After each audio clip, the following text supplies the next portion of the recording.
Hoxe voute contar as 7 cousas básicas para acadar facer bos vídeos e non morrer no intento.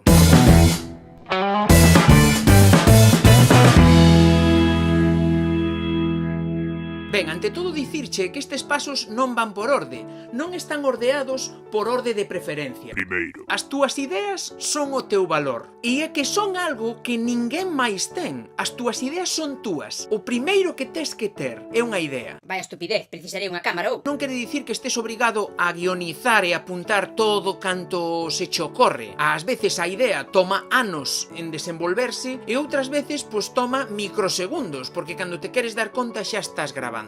Incluso hai ideas que veñen cando comezas a gravar. Polo tanto, grava. Para o cal, precisas unha cámara. segundo, A mellor cámara que tes é aquela que en todo momento levas enriba. Nesta época posmilenialista, na que ata un cativo de 10 anos leva enriba un teléfono móvil, a mellor cámara que tes é a do teu teléfono móvil.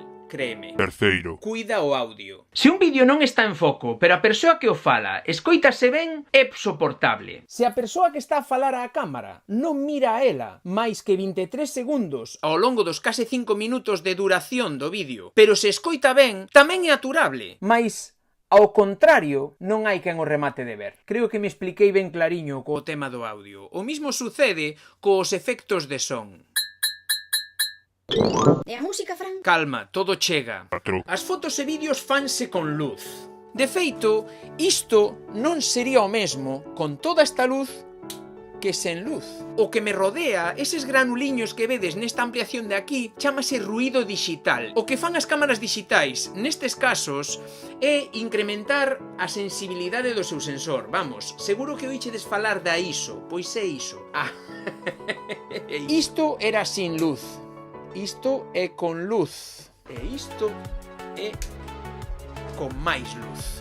E a coña de todo isto é que resulta moito máis barato mellorar a luz que mellorar unha cámara. 5, A 1 minuto por hora. Para obter un vídeo de calidade, debes editalo. E este é o proceso que máis práctica require e o que máis tempo consume, aínda facendo o ben. Pero é o que máis se nota sen notarse, porque dis que unha boa edición é aquela que non se nota. E que programas podemos utilizar para esa edición? 6, Non roubar. Ben, o que hai pola rede non pertence a todo o mundo, non é libre de uso. Non podes chegar, coller unha canción, poñela no teu vídeo porque YouTube vaiche meter un strike. E os 3 strikes, como no béisbol, vanche cerrar o canle. Entón hai que ter cuidado con isto. De todos modos, sempre che queda a posibilidade de facer os teus propios efectos e os teus propios audios coa túa boca, por exemplo. Ten paciencia 7, e non te rindas á primeira de cambio. E isto é moi importante, porque se mirades aos youtubers grandes, daredes en conta de que isto é unha carreira de fondo. Ou sexa, que se o que queres é ser bon nisto, tens que invertir o teu tempo. Márcate un ritmo e practica. Grava, fórmate, mira vídeos dos teus youtubeiros favoritos e busca e anota o que si che gusta e o que non che gusta deles. Non teñas medo a trabucarte, porque de cada pequeno erro sacamos unha gran lección practicando un pouquiño de autocrítica.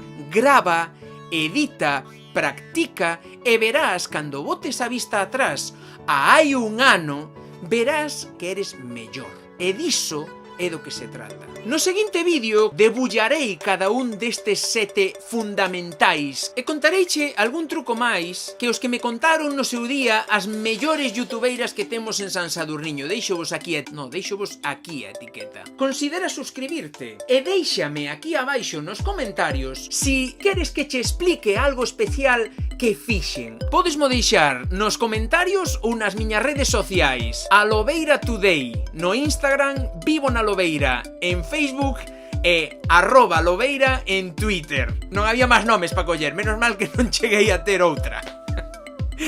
Nada máis. Vémonos noutras e apertas.